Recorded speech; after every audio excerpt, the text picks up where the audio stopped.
Hello, everybody, and welcome back to Eat, Sleep, Cry, and Repeat. My name is Ami Meoded from Little One Cat. Together with me is the amazing Lola and the astonishing Diana. How are you today, guys? Hammy. You Terrific. okay? So you will introduce yourself in a couple of seconds, but I would like to jump into the first question, and the first question is to you, Lola. People say that routine is it's hell in the early stage of the baby's life. So what would you suggest people, especially in the area of sleep, how could they improve their own life even though the routine of sleeping is not established yet in the early few months of the baby's life? Hmm. Yeah, so for sure, the early newborn days can be challenging and a little bit chaotic. But I would actually um, encourage parents to differentiate routine from schedule. And a newborn baby does not have developed patterns, sleep patterns, or any other patterns for that matter. So we cannot expect a rigid schedule. However, we can start developing a healthy routine from the early newborn days. Of course, that routine will change, and we need to be flexible because babies grow so fast. But I would not say that a newborn baby does not cannot have a routine. On the contrary, it's actually in terms of sleep, for example, it's great to start creating that steps that allow the baby to understand that sleep is coming, and they can create very simple steps when it's time to put the baby to bed at night. Maybe at the beginning, that routine includes sleeping in mom's arm. There's strong association with feeding, either breastfeeding or bottle feeding, because the baby will fall asleep doing that, which is completely fine in the early newborn days. But again, I would differentiate that the routine versus schedule. Schedule, no, we cannot expect a schedule. The baby will be all over the place. He will or she will sleep at different times of the day. There will not be any difference between day and night, but we can definitely start establishing routines from the early newborn days. Lovely. Diana, what would you like to say about the patterns of the baby's night sleep in terms of the parents who cannot expect what's going to happen the coming night and the day after? What would you suggest them to, and how would you? What are the tips you would like to provide them? Sorry. Yeah, so that first week, the first few days in the hospital are really rough, and then you come home and you don't even have the hospital support. So it can be rough. The first night is usually really strange for everyone. Babies really getting used to these big changes, and mom's recovering. So that first week is really hard, but you get through it, and it gets better. It gets better and better.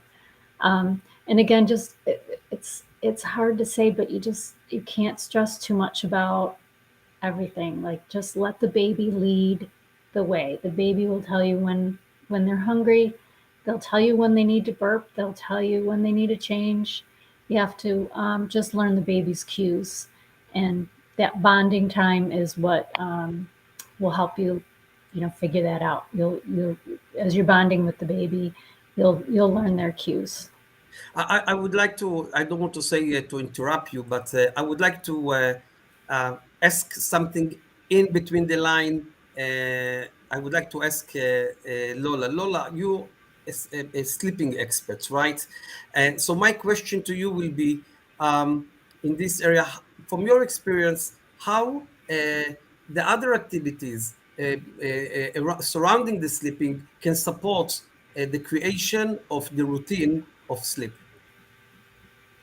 Well, definitely, sleep is not something that happens independently from anything else. And definitely everything goes together: the feeding, the wake windows, the time for sleep, the time for being active, and all of those moments required a different routine. So yes, we cannot think about sleep independently of everything else. So these are answer your question, but we need to accept that at the beginning, in those early newborn days, early newborn weeks, or even months, this routine or these activities, it's really about going with the flow, because we cannot expect the baby doing everything every day at the same time or in the same way.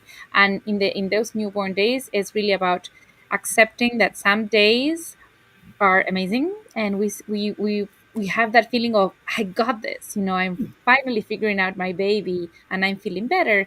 And the next day you feel very frustrated because the baby's crying a lot, not sleeping well, or struggling with feeding, and that's part of that, going with the flow of the first few days. But yes, we cannot think on sleep as activity that happens without taking all the other aspects of the sleep into account. And we need to make sure that in order for the baby to sleep well, we need to observe the baby, follow those sleep signs that they try to communicate us very early, and catch those early signs, but also understand that if the baby is not well fed, sleep will suffer. If we, and this is something that might feel or might seem very obvious, but if those who are going through the newborn days or already had babies will know that it's not easy. It's like, if we put the baby to sleep when the baby is not tired or is hungry, so instead of giving him food, we're giving him the opportunity to sleep, things will not happen. And in the same way, if we feed the baby when actually the baby is tired instead of hungry, things will not happen either.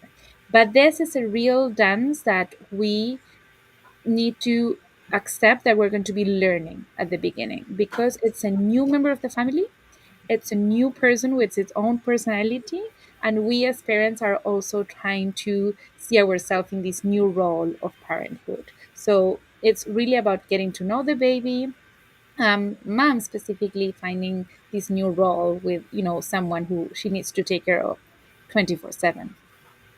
I see. Thank you for this answer. I would like to ask you, Diana. It's actually a triangle: sleeping, the feeding, and the playing.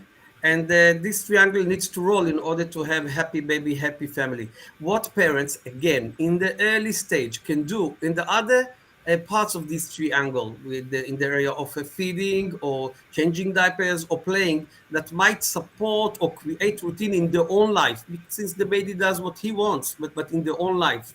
What would you suggest? Yeah, so even when they're teeny tiny, we can be interacting with them. It's they can't see very far in the beginning, but they talk to the baby, sing to the baby while you're feeding the baby, whether it's breastfeeding or bottle feeding. Talking and singing to the baby is really really great for their for their stimulation.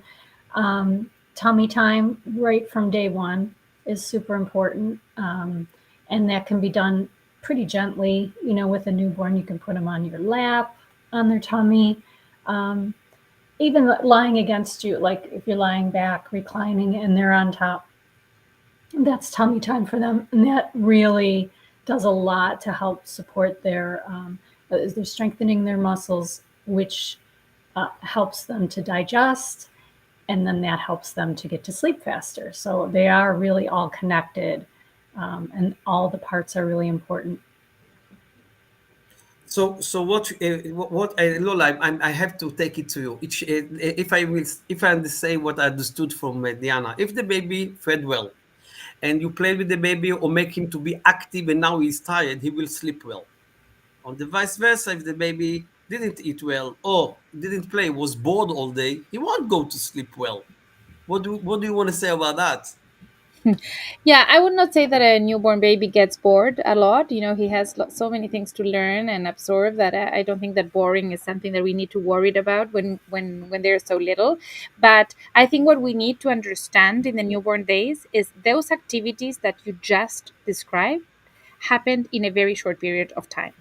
So in the newborn days, for example, babies are getting used to feed, either breastfeeding or bottle feeding. And especially if they're breastfeeding, mom might be breastfeeding for 40 minutes, an hour at the beginning. And after that time, the baby might be ready for sleep without having any time to do anything else. It's not like, we have the baby feeding for 40 minutes and then we have another 40 minutes of playtime, if you want to express it that way. It's really understanding that the baby during those newborn weeks and months get tired very fast. So after 45, 60 minutes of being awake, they will need to sleep again. Those sleep signs will show up very fast. So we need to understand that, again, it's not something that we have to plan playtime for a newborn baby.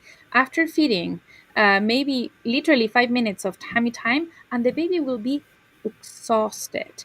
And I also encourage families a lot. Of course, tummy time it's important, but also allowing the baby to experiment their movements from their natural position that in those early days is lying on their backs is also very important. So when the baby is calm, when he had a good feeding, or even after a really good nap, it's okay to put the baby down, either on a blanket, on a mat on the floor, or even on the crib, and allow the baby to see the world. But again, going back to your question, I think we need to accept that when the babies are so little, the energy that they have for staying awake is very little too. So after feeding, that's all they might do while they're awake, and then sleep again. I see. I would like to come back to the term routine, but between the parents. In case we have a family with two parents, right?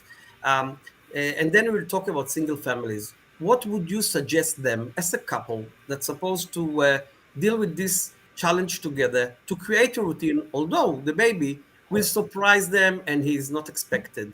I would like to start with you, Diana. What would you suggest? Yeah, being prepared beforehand is a really good idea. It can be hard because if it's your first and you don't know what to expect, it can be hard to plan that. But having a really good communication with your partner about what you're going to need and what you expect, and at the time being able to express what you need, like you know that's really not what I need right now. I need this. You got to be able to express that. Because I mean, dads want to help. They want to do everything they can, but there's only so many things they can do if mom is breastfeeding. Um, so communication is key, and it changes. It changes throughout the first week, the first month. What mom needs, what dad needs to be able to do.